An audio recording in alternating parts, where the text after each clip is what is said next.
인사하면 인사합니까? 인사합니다. 잘 오셨습니다. 감사합니다.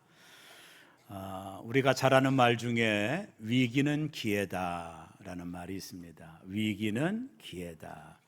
한자어를 가지고 설명을 하면 위험할 위자에다가 기회 기자입니다. 역설적이죠. 위험할 때 위험하지만 오히려 기회다, 그런 뜻입니다. 지금 우리는 총체적인 위기 앞에 있다, 이 시대를 진단하면서 그런 결론을 내려요. 국가적으로 보면 정치적으로 상당한 한국 사회가 지금 논란과 위기가 있죠. 또 군사적으로 보면 아까 장로님 기도하셨지만 북한의 위험이 분단 이래 가장 위험하답니다. 지금이 우리가 지금 잘 몰라서 그러는데 북한을 연구하는 학자들에 의하면 상당한 위험한 시기에 우리가 있다.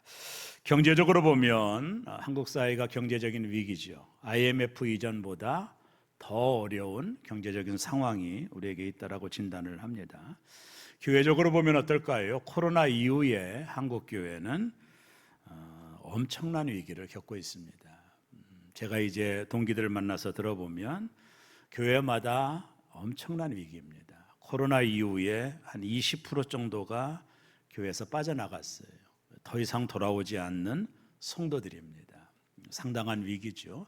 그리고 가난한 성도들이 많아지는 이런 한국 교회의 총체적인 위기, 또 한국 교회가 이 세상 속에서, 한국 사회 속에서 신뢰도를 잃어버리고, 그죠? 비난의 대상이 되는 이런 위기를 우리가 겪고 있다, 이렇게 보면 됩니다. 오늘 우리가 읽은 컨텍스트인 본문에 보면 동일한 위기가 나와요. 이게 BC 1075년에서 1017년경에 일어난 이스라엘의 사건이라고 보면 돼요. 이스라엘 민족이 애굽을 탈출해서 40년 동안 광야 생활을 끝나고 그들이 이제 적과 꿀이 흐르는 가나안 땅에 들어가게 됩니다. 가나안 땅에 들어가 봤더니 눈이 휘둥글러졌습니다. 왜냐하면 이들이 40년 동안 광야 생활하면서 먹었던 것은 만나밖에 없어요. 매일 먹어서 만납니다. 만나빵, 만나떡, 만나 칼국수, 매일 만나를 먹었어요. 이 니글니글한 만나를 40년 동안 먹으니 이게 어떻겠어요? 그래서 이스라엘 민족이 매일 만나만 주냐고 얘기할 정도로 그런 만나만 먹고 생활했습니다. 또 그들은 양을 잡아서 고기를 먹을 정도로 그들은 열악한 환경 속에서 이스라엘이 40년을 생활합니다. 더군다나 이들의 옷이 헤어지지 않았다고 그랬으니까 40년 동안 동일한 옷을 입고 살았다고 상상을 해보세요. 그들의 삶이 얼마나 척박했겠습니까? 근데 이들이 하나님의 은혜로 적과 꿀이 흐르는 가나안 땅에 들어오니 모든 것이 신천지였습니다. 먼저 이 가나안의 족속들이 농사를 졌는데 특별하게 특이한 건 뭐냐면 이들이 농사진 소출을 저장할 수 있어서 재산 증식이 가능했고요. 애굽에선 광야에서는 상상도 못할 일입니다. 그리고 나서 이들이 그 농사를 져서 맛있는 빵을 올리브유에 찍어 포도주와 함께 먹는 것을 보고 40년 동안 만나만 먹었던 이스라엘 백성들이 눈이 휘둥그레졌습니다. 그리고 이스라엘 백성들이 이 가나안 사람들이 살고 있는 모습을 보면서 저들이 왜 이렇게 풍성한 삶을 살까를 가만히 보니 저들이 믿는 신이 있다는 걸 발견했습니다. 특별히 바알은 우리가 알다시피 풍요의 신이죠. 이 바알을 믿고 아사라, 아스도스를 믿는 것을 발견했어요. 농사를 잘 되고 풍요롭게 하는 신이 따로 있다는 것을 저들이 발견하게 됩니다. 그래서 저들은 가나안 사람들과 함께 똑같은 풍요를 누리고 싶어서 하나님 앞에 예배는 드리지만 다른 날은 저들이 믿었던 바알과 아스도스에게 예배하고 제사를 드렸습니다. 이것이 사사시대입니다. 더 이상 하나님의 말씀은 그들 가운데 없었어요.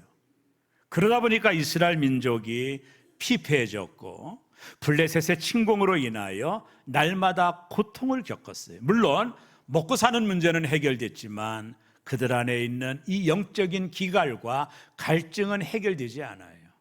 더군다나 철기 문화를 독점하고 있는 블레셋이 날마다 이스라엘을 침공했습니다. 첫 번째 침공으로 인하여 이스라엘 백성이 4,000명이 죽었어요. 엄청난 일이죠.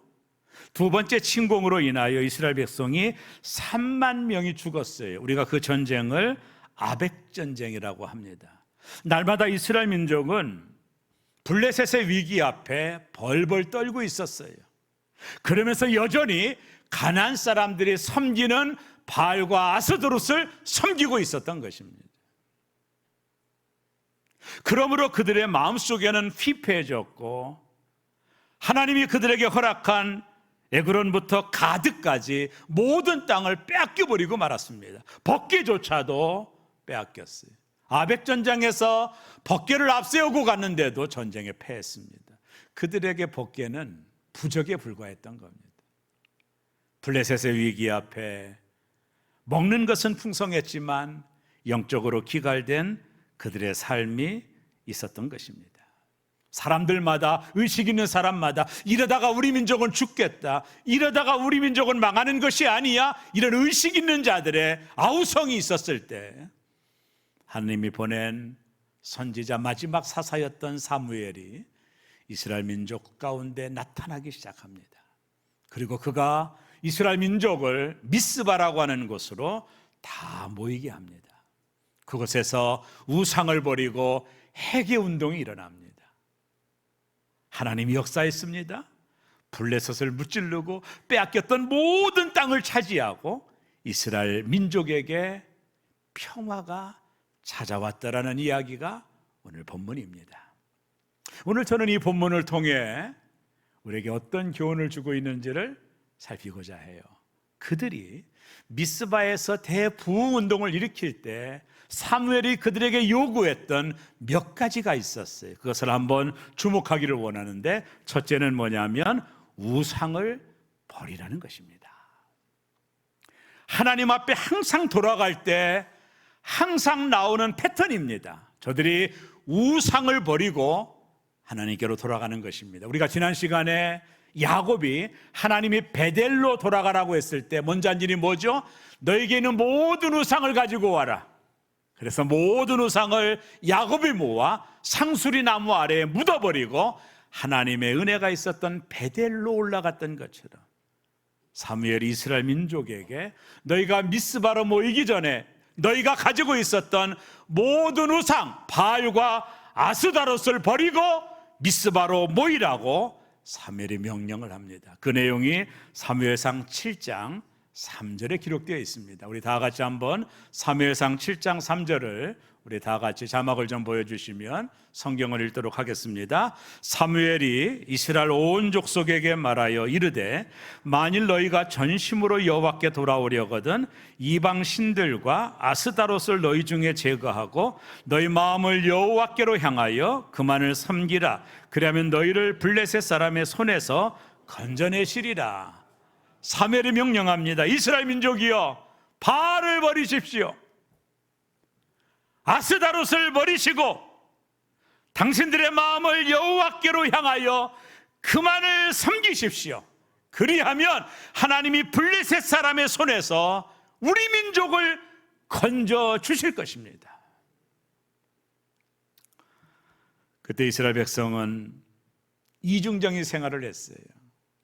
가나안의 풍요, 바알과 아스라들을 통해서 혹여준다라고 하는 가나안의 풍요에 빠져 있었습니다. 저들이 하나님을 안 믿은 것은 아닙니다. 이게 중요합니다. 하나님은 믿었습니다. 주일날 교회는 나갑니다. 그러나 세상에 가서는 여전히 세상의 문화와 세상이 주는 향락과 세상이 주는 물질에 탐닉하며 살아가고 있는 것입니다. 이들은 이중 플레이를 했어요. 주일날 교회는 오고 세상에 나가서는 여전히 세상의 문화를 쫓아가고 세상이 주는 풍요와 물질과 번영을 따라갔어요. 이들의 신앙은 양다리를 걸치고 있었어요. 여러분 어떠십니까? 여러분 주일날 교회에 오시지만 교회 끝나고 세상에 나가서 정말로 하나님을 제일주의로 믿으십니까? 자식을 결혼시킬 때나 직장을 잡을 때나 무엇을 하든지 간에 하나님 중심이십니까? 아니면 이 세상의 지혜를 따라가고 살아가고 있습니까? 묻고 있는 겁니다. 그렇지 않다면 우린 양다리를 잡고 있는 거죠. 두 주인을 섬기려고 발버둥 치지만 예수님 말씀합니다. 두 주인을 섬길 수 없다고. 근데 우리는 여전히 할 수 있다라고 말합니다. 교회 와서는 하나님을 믿는 것 같지만 세상에 나가서는 여전히 이 가난과 같은 세상에 철학을 따라가고 가치관을 따라갑니다. 김중건 목사님이 엑스포에서 뭐라고 말한지 압니까? 성도들이 하나님이라는 우상을 버려야 진정 하나님을 믿을 수 있다라고 말했습니다. 우리가 물질을 추구하고 그것이 내 삶의 목적이 되면 하나님은 수단이 되어버리고 맙니다. 나를 복되게 만드는 수단입니다. 하나님은 결코 원하지 않습니다.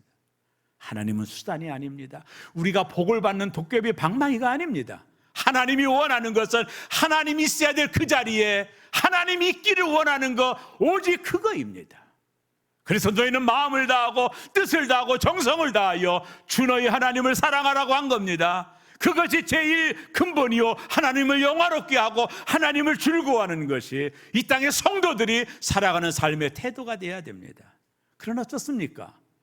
교회에서는 그런 것처럼 보이지만 세상에 나가서는 여전히 이 가난의 풍요에 빠져가지고 살고 있는 것은 아닙니까? 오늘 이스라엘 민족이 그렇게 살았던 겁니다. 그 바알을 버리라는 거예요. 이 만몬이라고 하는 풍요의 바알을 버리라는 거예요. 이 아스다롯을 버리고 너희가 하나님께로 마음을 돌리라는 겁니다. 그래야 하나님이 너희를 만나주시겠다라는 것입니다. 여러분, 우상을 버리라는 거죠. 저는 어린 시절 기억이 하나 있는데 저희 모친과 저희 아버님이 밭에 농사를 가실 때는 안방에 금복주 같은 불상이 하나 있었어요. 거기다가 늘 빌고 나가시면 농사를 졌는데요, 그게 지금도 기억이 납니다. 여러분, 아이고 목사님 나는 우상 숭배지 않는데요, 난 집에 그런 불상 없어요, 난 우상 숭배하지 않습니다라고 혹여 여러분이 말할 수 있을 것입니다. 우상이 뭔가요? 오늘날 우상은 뭔가요? 옛날에는 바알이요 아스다롯이었다면 오늘날 우리에게 우상은 뭔가요? 팀 켈러 목사님이 이런 말을 했어요. 우상이란 무엇인가? 무엇이든 당신에게 하나님보다 더 중요한 것이 우상이라는 거예요. 그럼 어떠십니까? 동의할 수 있습니까? 하나님보다 더 중요한 것이 우상이라는 거예요. 어떠세요? 팀켈러 목사가 말을 합니다. 무엇이든 하나님보다 더 크게 당신의 마음과 생각을 차지하는 것이 우상이다. 하나님만이 주실 수 있는 것을 다른 데서 얻으려 한다면 그게 바로 우상이다. 이런 각도로 본다면 누가 자유로울 수 있겠습니까? 누가 자유로울 수 있나요? 나는 우상을 숭배하지 않는다고 누가 말할 수 있을까요? 어떠세요? 어떠신가요? 대답할 수 있으신가요? 대개 모든 사람들은 이 물질, 만문이 우상입니다. 이 바알과 아스도롯도 만물이거든요. 만문, 풍요의 신이거든요. 오늘 한국교회가 이 풍요의 신을 따라가며 하나님을 수단화한 거예요.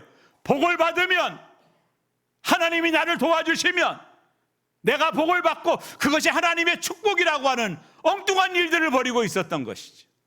여러분, 진정한 것은 하나님 제일주의입니다. 하나님은 영원한 주인이십니다. 우리가 물질을 우상으로 섬기고 그것을 목적으로 삼는다면 우리가 믿는 하나님은 수단에 불과한 겁니다. 수단에 불과한 것뿐입니다. 만모니즘, 이게 가나안의 물질의 우상이었어요.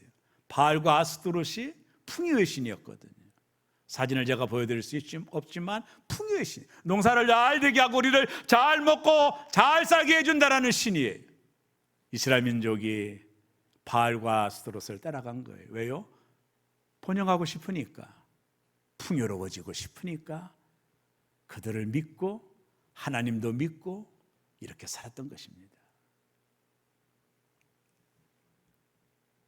그때 사무엘이 여러분 바알을 버리십시오, 아스다롯을 버려야 됩니다. 그 우상들을 버리고 하나님께로 마음을 돌려야 됩니다. 그래야 우리가 살 수 있습니다. 이렇게 외친 거예요. 그때 이스라엘 백성이 7장 4절에서 이렇게 화답을 합니다. 다 같이 읽습니다. 이에 이스라엘 자손이 바알들과 아스타롯을 제거하고 여호와만 섬기니라. 여호와도 섬기니라 합니까? 아니면 여호와만 섬기니라? 여호와만 섬기니라. 삶의 우선순위에 대한 부분이 확정이 된 거죠. 이들이 먼저 한 것은 우상을 버리는 거예요. 이 바알과 아스타롯이라고 하는 이 만물의 우상을 버리지 않고는 하나님의 은총을 누릴 수가 없어요. 두 번째, 회개하는 겁니다. 아주 중요한 겁니다. 우상을 다 버린 이스라엘에게 사무엘은 미스바로 모이라고 하죠. 미스바는 그 당시 중부 지역이고, 미스바라는 뜻은 본래 망대라는 뜻이에요. 지켜보는 자, 그런 뜻의 이 중부 지방에 있는 지역인데 여기에 다 모였어요. 우상을 다 버리고 이스라엘 민족인 미스바에 모였습니다. 무엇을 했습니까? 사무엘상 7장 6절이 그 내용을 이야기합니다. 다 같이 읽습니다. 그들이 미스바에 모여 물을 길어 여호와 앞에 붓고 그날 종일 금식하고 거기에서 이르되 우리가 여호와께 범죄하였나이다 하니라. 사무엘이 미스바에서 이스라엘 자손을 다스리니라. 저들이 물을 길어 여호와 앞에 부었어요. 물은 생명입니다. 저들의 생명을 토해낸 겁니다. 그리고 금식하고 거기서 하나님 앞에 우리가 범죄했나이다, 천부여 의지 없어서 손들고 옵니다. 지금까지 우리가 범죄하였나이다, 하나님이여 우리가 범죄했나이다. 저들은 하루 종일 금식하며 하나님 앞에 회개의 기도를 드렸습니다.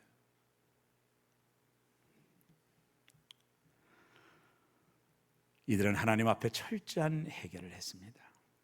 진정한 회복은 회개를 통해 이루어집니다. 하나님, 우리가 이중 플레이를 했습니다. 하나님도 믿고 바알과 아세라도 믿었습니다. 용서해 주십시오. 하나님 용서해 주십시오. 통회하며 자복하는 역사가 일어났습니다. 사람이 죄가 많아서 망하는 게 아닙니다. 회개하지 않기 때문입니다. 요한일서 1장 9절은 이렇게 말합니다. 다 같이 읽습니다. 만일 우리가 우리 죄를 자백하면 그는 미쁘시고 의로우사 우리 죄를 사하시며 우리를 모든 불의에서 깨끗하게 하실 것이요. 우리의 삶에도 미스바가 필요합니다. 미스바는 세상으로 향하던 우리의 마음을 하나님께로 유턴하는 것입니다. 이번 집회에 우리가 함께 모여야 됩니다. 거기서 우리는 하나님을 진정으로 만나야 됩니다. 우리 인생을 혼란 가운데 바르게 인도할 분은 오직 하나님밖에 없습니다. 그분만이 나의 무너진 모든 것을 회복시킬 수 있습니다. 미스바에 모여 먼저 우리의 우상을 버리고 나의 우선순위를 분명히 확증을 해야 됩니다. 그래야 모든 삶의 열쇠가 질서를 잡히는 것입니다. 근데 하나님 앞에 모여 회개 기도를 하고 있는데 블레셋이 쳐들어온 것입니다. 블레셋이 볼 때 이스라엘이 다 같이 모였다는 소식을 듣고 전쟁을 일으키는 줄 알고 선제 공격을 했어요. 철기 문화로 무장했던 블레셋이 이스라엘이 모여있는 미스바로 침공을 한 겁니다. 블레셋은 철기 문화를 독점하고 있는 민족이었어요. 방망이를 가지고 그들을 이길 수가 없어요. 수차례 전쟁을 해서 몇만 명이 죽어나갔습니다. 야, 이제 우리가 끝났구나, 절망하고 낭망할 수밖에 없는 상황입니다. 백성들은 두려워합니다. 이게 우리가 어찌해야 되나, 이제 우리가 끝나나 두려워하고 있었을 때 백성들이 사무엘에게 이런 간청을 합니다. 사무엘상 7장 10절입니다. 우리 다 같이 한번 읽습니다. 사무엘이 번제를 드릴 때에 블레셋 사람이 이스라엘과 싸우려고 가까이 오매 그날에 여호와께서 블레셋 사람에게 큰 우려를 바라여 그들을 어지럽게 하시니 그들이 이스라엘 앞에 패한지라. 백성들이 부탁했습니다. 사무엘 선지자여, 우리를 위해서 기도해서 우리가 여기서 다 죽을 수 없습니다. 내 자녀들 죽일 수 없습니다. 우리를 위하여 기도해 달라고 할 때 사무엘이 어린 송아지 한 마리를, 젖 먹는 어린 양 하나를 여호와께 온전한 번제를 드리고 하나님 앞에 기도했습니다. 하나님, 우리를 지켜주십시오. 그때 놀라운 일이 벌어집니다. 하나님이 큰 우레를 발했습니다. 천둥과 번개가 갑자기 나타났습니다. 이 천둥과 번개 소리를 듣고 바벨론 블레셋 사람들이 모두 다 도망갔습니다. 혼비백산해 가지고 도망갔을 때 이스라엘이 그들을 추격하여 잃어버린 모든 땅을 차지했습니다. 그리고 그 땅에 평화가 임한 겁니다. 하나님은 블레셋을 침공을 통해 바알이 아니요 아스다롯이 아니요 너희를 지키는 분은 하나님이라는 사실을 보여주신 것입니다. 이들은 손에 칼도 잡지 않았습니다. 아무것도 없이 전쟁에 승리했습니다. 하나님이 간섭하셨습니다. 모든 전쟁은 여호와께 속했다라고 말하지 않습니까? 하나님이 큰 우레를 발했습니다.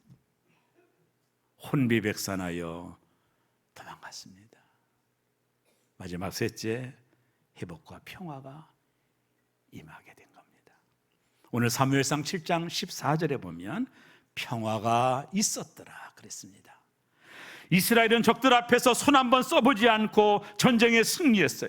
자신들의 힘이 아닌 하나님의 힘으로 이긴 겁니다. 이들이 한 일은 우상을 버리고 회개하고 하나님께 부르짖어 기도한 것입니다. 이게 최고입니다. 하나님과의 관계가 설정이 되며 하나님과의 관계의 우선순위가 결정이 되며 나머지는 하나님이 역사하는 겁니다. 우리 가정을 회복시켜주는 겁니다. 우리의 모든 문제를 해결해 주는 겁니다. 하나님만이 우리 문제의 해답이신 것입니다. 이 승리는 이스라엘이 엘리 제사장 이후에 20년 만에 블레셋을 이긴 첫 번째 전쟁이었습니다. 하나님께 죄를 회개하고 하나님께 부르짖을 때 하나님은 그들과 함께 하셨고 큰 우레로 이 전쟁을 승리하게 하시고 잃었던 모든 땅을 차지하게 됩니다. 그리고 이스라엘에 드디어 사무엘이 사는 날 동안 샬롬 평화가 임했습니다. 블레셋은 아무것도 하지를 못했습니다. 평화가 임했습니다.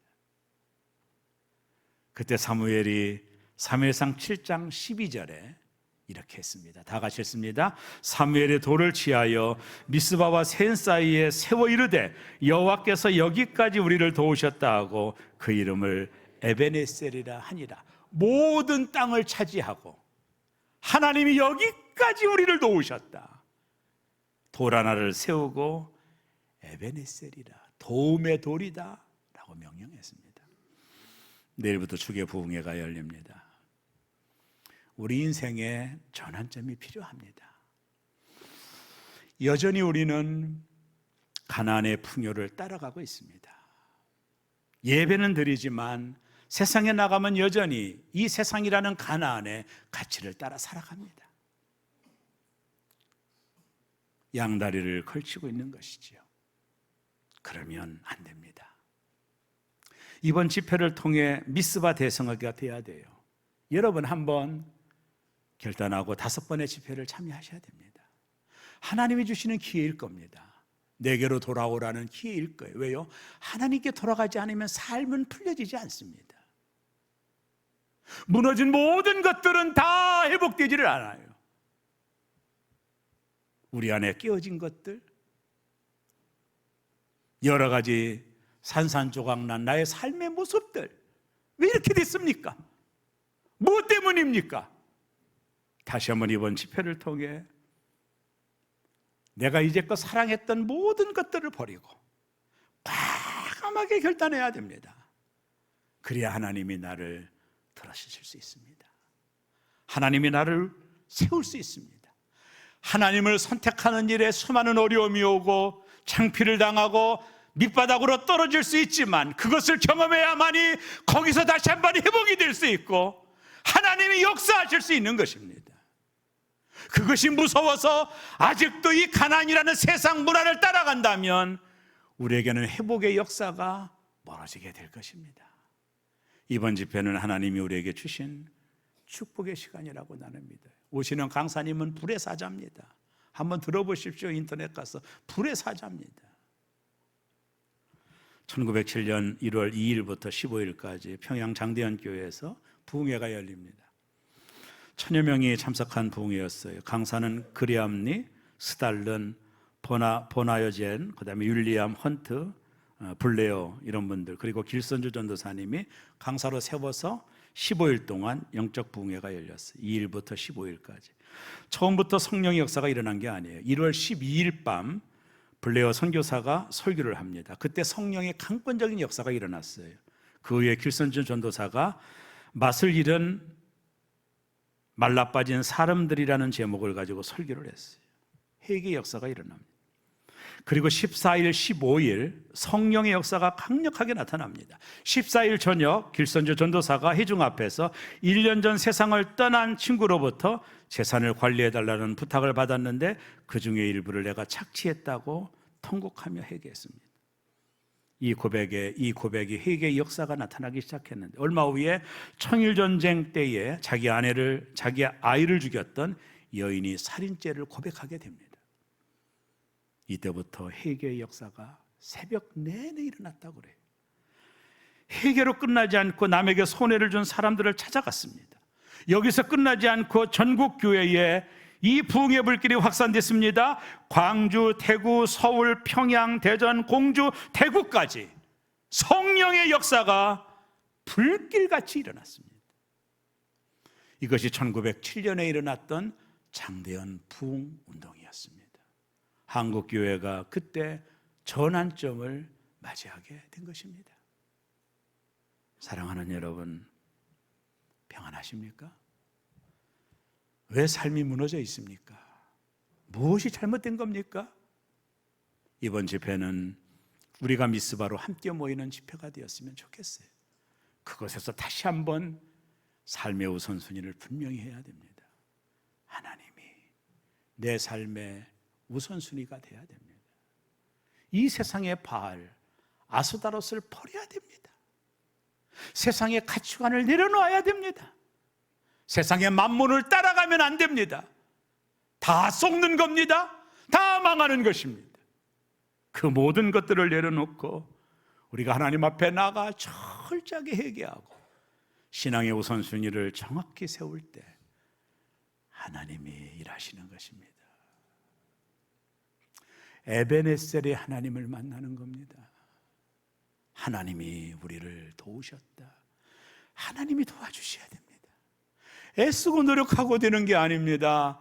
하나님이 한 번만 도와주면 여러분의 사업도 일어날 수 있을 겁니다.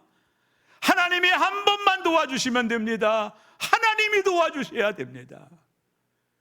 우리의 삶의 우선순위를 하나님께 두고 이중 플레이 하지 마시고 이번 집회를 통해 철저하게 하나님 앞에 회개하며 나와야 됩니다. 몸은 교회에 있지만, 주일날 교회를 오지만 여전히 세상 속에서 이 세상의 문화와 가치를 따라가고 있는, 이 풍요의 신을 따라가고 있는 저와 여러분이 그 모든 것을 버리고 이제는 원초적인 하나님을 만나야 됩니다. 그래서 그 앞에 꼬꾸러져야 됩니다. 하나님 제일주의로 회복되어야 됩니다. 그렇지 않고는 우리의 노력도 허사입니다. 여호와께서 집을 세우지 아니하시면 세우는 자의 수고가 헛되며 여호와께서 성을 지키지 아니하시면 파수꾼의 경성함도 허사라고 말했습니다. 하나님이 일하시도록, 하나님이 역사하시도록, 하나님이 도와주시도록 우리의 삶을 정비하고 내가 하나님보다 더 사랑했던 것들을 내려놓고 거기에 하나님을 둘 때, 우리가 그렇게 결단하며 나아갈 때 하나님은 나와 함께 하시고 영적인 우레를 바라여 우리의 모든 삶들을 회복시켜 주실 것입니다. 비로소 우리는 에베네셀의 하나님을 만나게 될 것입니다. 하나님이 나를 도우셨구나, 하나님이 나를 도우셨구나. 그 하나님을 만나는 이번 집회 되시기를 주의 이름으로 축원합니다. 제가 1부 때는 못했지만 2부 때는 했습니다. 새끼손가락 걸고 약속하자고 했습니다. 자, 손가락 올려보세요. 알 목사님 시간이 안 나는데요, 시간 나게 해줄까요? 하나님께 기도해가지고. 병원에 입원하니까 시간 나던데요. 그런 일은 없겠지만 손가락 하십시오. 이번 집회에 꼭 참여하도록. 도장 찍으세요. 복사하세요. 복사. 할렐루야. 제가 다 했습니다. 하나님 불꽃 같은 눈으로 다 보셨습니다. 여러분 한 분 한 분을. 이번 집회에 내가 하나님 앞에 온전히 돌아가리라. 이것만이 방법이 없어요. 다른 건 방법이 없습니다.